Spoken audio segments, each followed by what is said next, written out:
ወደ ሀገር ቤት ለመግባት 10 ቀን የቀራት እህታችን በድንገተኛ ባጋጠማት ጉዳይ ወይም ባጋጠማት የአእምሮ ጭንቀት እነዚህ ሁለት ህፃናቶች የሞት ግድያ በማድረጓና እንዲሁም ይችኛዋን ህፃኗን ልጅ በመግደሏ የእድሜ ልክ እስራትና የስቅላት የተፈረደባት ኢትዮጵያዊ እህታችን ናት። የዚች እህታችን ታሪክ እንዴት ነው የሚለው ሙሉ ታሪክ ይዤላችሁ መጥቻለሁኝ። ሰላም ሰላም ውድ ቤተሰቦቻችን ሁላችሁንም ሰላም ሰላም ብያለሁ። ሁላችሁም በያላችሁበት ሰላማችሁ ይብዛ እያልኩኝ እውነት ለመናገር ከእንደዛ አይነት አደጋ ከእንደዛ አይነት ድንገተኛ አደጋ እግዚአብሔር ይጠብቀን ይጠብቃችሁ። ይቺ በምስሉ ላይ የምታዩት እህታችን ወደ ሳውዲ አረቢያ ከተሰደደች ቆይታለች። ትንሽ 10 ዓመት 8 ዓመት ተብሎ ይገመታል በግምት ማለት ነው። እንዲሁም የሰራችው አንድ ቤት ውስጥ ነው እስካሁን ድረስ እና ይቺ እህታችን የምትሰራው ሳውዲ አረቢያ ሪያድ የምትባል ልዩ ከተማ ነው። በሪያድ ውስጥ እየሰራች እያለች ወደ ሀገሯ ለመመለስ 10 ቀናቶች ነበሩ የቀራትና አንድ ቀን የተፈጠረው ክስተት እንዲህ ነበር። ያ ክስተት በጣም አጋጣሚና ምንም ያልታሰበ ክስተት ነበረ። ክስተቱ እንዴት መሰላችሁ? እናት ሁለት ልጆቿን ለቤት ሰራተኛዋ ጥላ ወደ ስራ በሄደችበት ቅጽበት ሁለት ልጆች ቤት ውስጥ ባሉበት አንደኛው ልጅ ወንድ ነው የ14 ዓመት ልጅ እና ሴቷ የ12 ዓመት ልጅ ናት። ሁለት ናቸው። እነዛ ሁለት ልጆች በየክላሳቸው እንዳሉ የቤት ሰራተኛዋ ድንገት ምንም ሰው ሳያናግራት በራሷ ብቻዋን እያወራች እየተነጋገረች ይሰሟታል ልጆቹ ማለት ነው። ምን ሆና ነው ምናምን በማለት እነሱም ተደናግጠው ምንም ትኩረት አልሰጧትም ነበርና እናም ልጅቷ ብቻዋን ስታወራ ቆይታ በመጨረሻም ቀጥታ የሄደችው ቢላዋ ይዛ ወደ ሴቷ ልጅ ጋር ነበረ። ሴቷ ልጅ በያዘችው ቢላዋ የተለያየ ቦታ ላይ ስትወጋት ወንድየው ልጅ ደግሞ የ14 ዓመት ነበርና እህቱን ለመከላከል ወደ እህቱ ነበር ያመራው። እንዲሁም ያለውን ጉልበት ተጠቅሞ እህቱን ለማዳን ሲሞክር ያንን ልጅ ደግሞ እንግዲህ የ14 ዓመት ልጅ እሷን መከላከል አይችልም ታውቃላችሁ። ያንን ልጅ 14 ቦታ በቢላዋ ወቅታዋለች ማለት ነው። 14 ቦታ ከወጋችው በኋላ ነፍሴ አውጪ ብሎ አቶ ልጅ እንደምንም ህይወቱን ለማትረፍ ሽንት ቤት ገብቶ ሽንት ቤት በገባበት ሰዓት ለእናቱ ደውሎ እናቴ ቶሎ ድረሽልን ያልሆነ ነገር ተፈጥሯል ብሎ ያ ልጅ ለእናቱ ይነግራታል ማለት ነው። እናቱም ቶሎ ብላ በአፋጣኝ ፖሊስ ይዛ ወደ ቤቷ ስትመጣ ቤቷ ስትደርስ ግን የተፈጠረውና ያየችው ነገር በጣም ከባድ ነበረ። ሴቷ ልጇ በህይወት አልነበረችም። በደረሰባት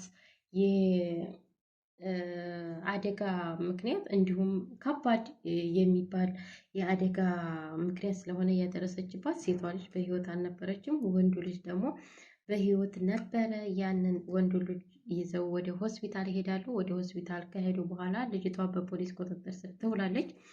ልጅቷ ያለው ነገር ስትጠየቅ ምንም አይነት መልስ አትሰጥም። ሰዎቹም ምንድነው ባዘቦት የተለያየ ምልክት አይታቸው ባልነበሩ የተጣሉ ነበሮች ከልጆች ጋር ተስማማም ነበሩ ብለው ያለውን ነገር ፖሊሶቹ አሰሪዎቿን ሲጠይቋቸው እኛ ምንም ነገር አናይባትም፣ በጣም የምንወዳት የምናከብራት ሰራተኛችን ናት።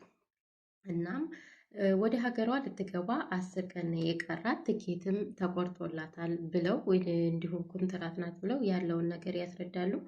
እናስ ምን ሆና ነው ብለው ፖሊሶቹም ምርመራ ሲያደርጉ ምንም አይነት ነገር የለባትም። ድንገት የአእምሮ ጭንቀት ወይም በቃ የተለያየ ነገር እኛ ብዙ ጊዜ ስደት ላይ ያለን ልጆች የተለያየ ነገር አእምሯችን ሲጨነቅ ስናስብ እንደዚህ አይነት ነገር ይፈጠራል። ከዛ ሁኔታ ነው ተብሎ ነው የተወሰነው። አሁን ላይ ሴቷ ልጅ በህይወት የለችም፣ ህይወቷ አልፏል፣ መዳን አልቻለችም። ወንዱ ልጅ ደግሞ በታላቅ ሆስፒታል አሁን ሕክምና እየተደረገለት ነው ያለው። ሰራተኛዋ ደግሞ እንግዲህ የሞት ስቅላትም ይፈረድባታል እየተባለ ነው። የእድሜ ልክ እስራትም ይፈረድባታል እየተባለ ነው። ምክንያቱም ያው አስባው አልማው ያረገችው ነገር አይደለም። እንግዲህ ወደ ሀገሯ ልትገባ 10 ቀን ነው የቀራት። 10 ቀን ድረስ በደስታ ያችን ቀን ነበር እንጂ መጠባበቅ ያለባት እንደዚህ ማድረግ አልነበረባትም። ነገር ግን እሷ አእምሮዋ ትክክል ስላልሆነ ይህንን ነገር አድርጋለች ማለት ነው። ያው ሳውዲ ላይ ደግሞ እንደዚህ ያለ ነገር ምህረት የለውም። የግድያ ሙከራ እንኳን ሰው ገድላችሁ አይደለም የግድያ ሙከራ ያደረገ ሰው ራሱ ምህረት የለውም። እናም የሳውዲ ሕግ ምንም አይነት ምህረት የለውም፣ ምንም አይነት አስተያየት የለውም። ያው የሞት ፍርድ ይፈረድባታል ተብሏል እላችኋለሁ ውድ ቤተሰቦቻችን። የእውነት በጣም ነው ልብ የሚነካው፣ በጣም ነው የሚያመው።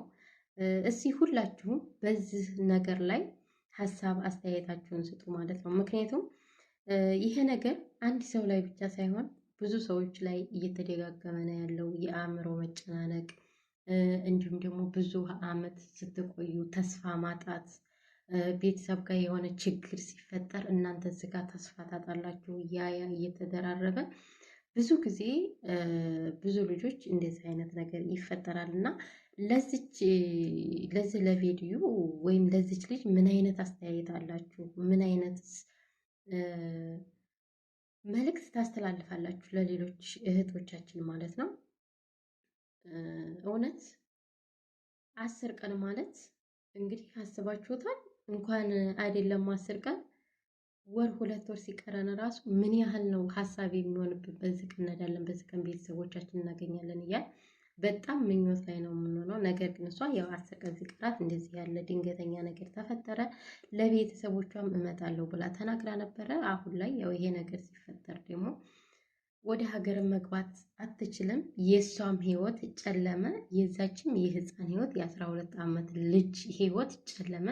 ቤተሰቦቿም ለዘላለም እየተጸጸቱ፣ የሰራተኛዋን ቤተሰቦች እየተጸጸቱ፣ እንዲሁም የህፃኗ ቤተሰቦችም ምንም እንደተጸጸቱ ኑሯቸውን ይገፋሉ ማለት ነው። እሷም አእምሮዋን ራሱ ቢመለስ ለምን ይሄን ነገር አደረኩኝ ማለት ብትታሰር ራሱ የሞት ፍርድ ባይፈረድባት ታስራ እድሜ ልክ ነው የምትታሰረው። እንግዲህ እድሜ ልክ በታሰረችበት ጊዜ ደግሞ እነዛን ጊዜያቶች ምን አለ ይሄን ነገር ባላረግ ኑሮ የዛ ዕለት ምን ነው ምናምን ብላ ወደኋላ ራሷን ስትጠይቅ መጸጸት ነው። እና አንዳንድ ጊዜ እንደዚህ ያሉ ነገሮች ይፈጠራሉ። ግን ቢሆንም እንደዚህ ያለ ነገር ሲፈጠር ደግሞ ራሳችሁን ከእንደዚህ አይነት አደጋ ጠብቃችሁ እንዲሁም በክላሳችሁ በመሆን ብቻችሁን በማሳለፍ እንዲሁም ወደ ጸሎት ቦታ በመሄድ ይህንን ቀን ብታሳልፉት ብዬ እመክራለሁ፣ እንደኔ ማለት ነው።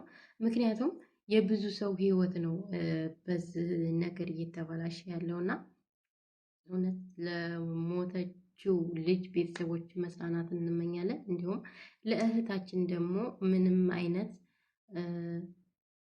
እኔ እንጃ ምንም አይነት የምለው ነገር የለኝም። ምክንያቱም ይሄን ያህል ዓመት በስደት ተሰቃይታ መጨረሻ ላይ የሞት ስቅላት ወይም የእድሜ ልክ እስራት ማለት በጣም ከአእምሮ በላይ ነው።